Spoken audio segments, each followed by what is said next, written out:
Hendry. He's going to do a poem about Peter Shanter's poem. And then we have Hendry, local artist, who's going to tell us the story of the Coven Sands and other stories. The Lochloy Sands. Lochloy Sands stories. And then we have Ash William Mills, who's doing a little talk on very lore. I'll be standing up and walking about, by the way. If I can. So I think just enjoy the storytelling, and if you have any questions afterwards to ask any of the panel, then do so, and mingle, and conversations with anybody, then feel free to talk to anyone, chat to anyone, have a look at their books, and the rest of it. Maybe even Thanks so much for coming along today. We really appreciate that, and hope you enjoy it. So we may have other people joining us later on, children, so yeah, thank you. So we'll start with Francis, and yeah, brilliant. Thank you very very much. much. Okay. I should warn anybody who is of a delicate frame of mind, they might be well advised to leave or put in earplugs. Because there is some, what they call robust language. I'm afraid I have to read it. My memory is not what it used to was. Not that it ever was what it used to was, if you see. You all know the story of Tam O'Shanter, I'm sure.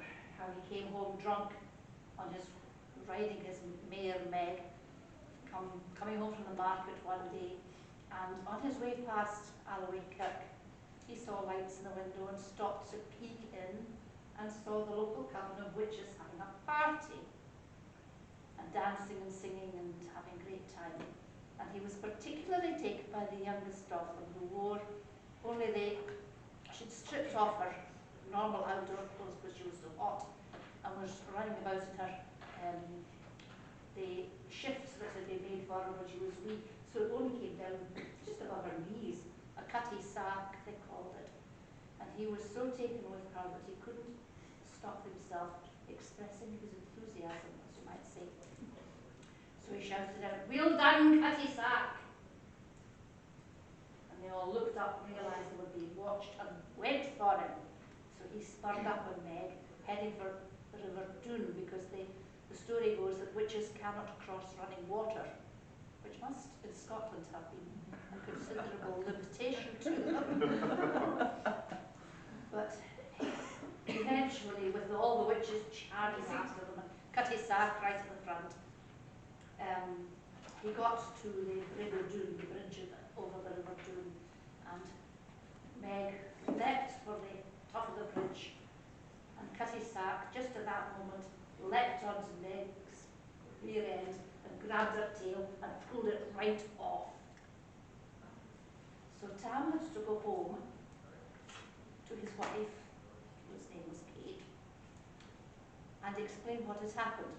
And he was still, of course, steaming drunk. So this is Kate's story. I did not write it, by the way. It was written by a man called Matthew Pitt. Whoe'er this tale in truth shall read, milkman and mother's son, take heed. When they are to drink ye are inclined, or cutty sacks run in your mind, think ye may buy the joys out of dear. Remember Tam O'Shanter's mare.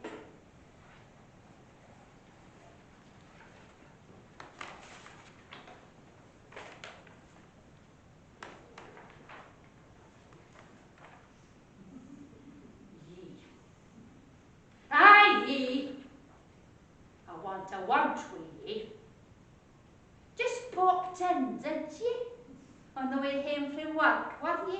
Just popped in for a wee blether, was it? A cheery chin wag, eh? A quick hire boys, the smithy and the millery, and a wee half a heavy, just to keep you gone like. Aye. But just then, no, just then, and a wee in mind. Just a wee wasting. And then you're a walking. Aye. Sulky, sullen dame and all that. Aye. Gathering her bruise, so she is.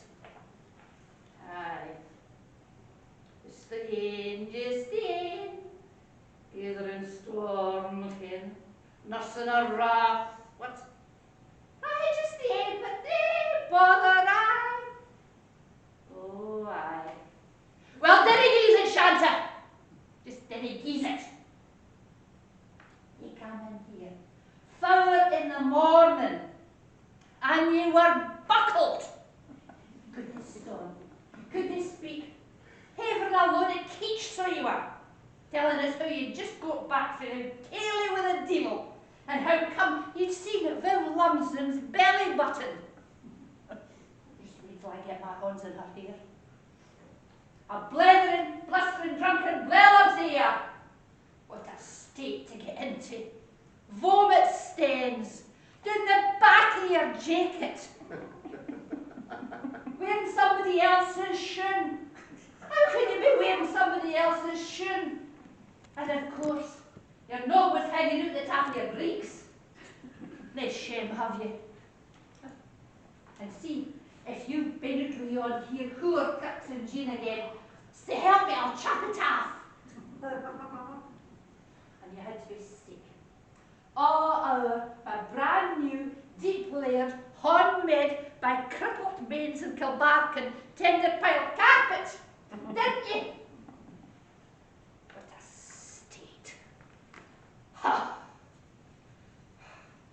You were that pished that your own vomit got off the flare and ran bent to the cludgy and spewed its ring.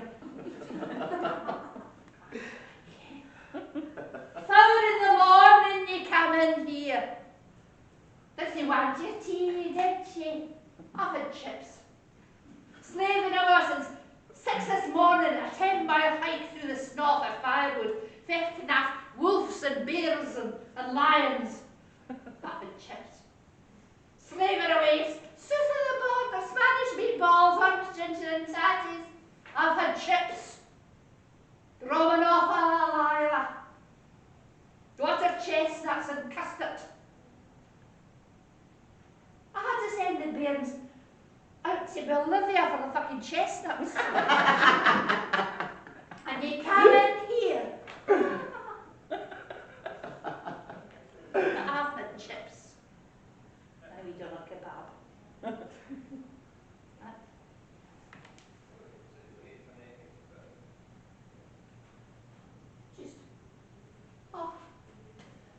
Just the name of the wee man.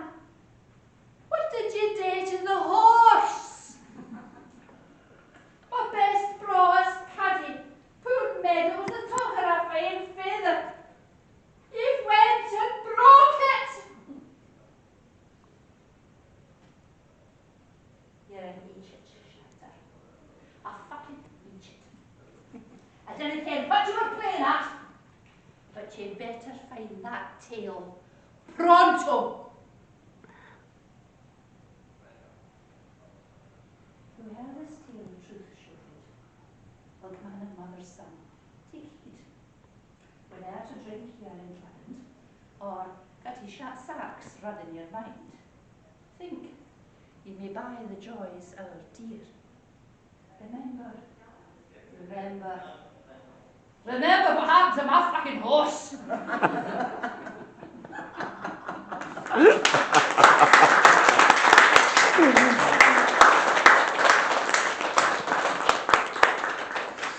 Right, let's stop at that. Very good.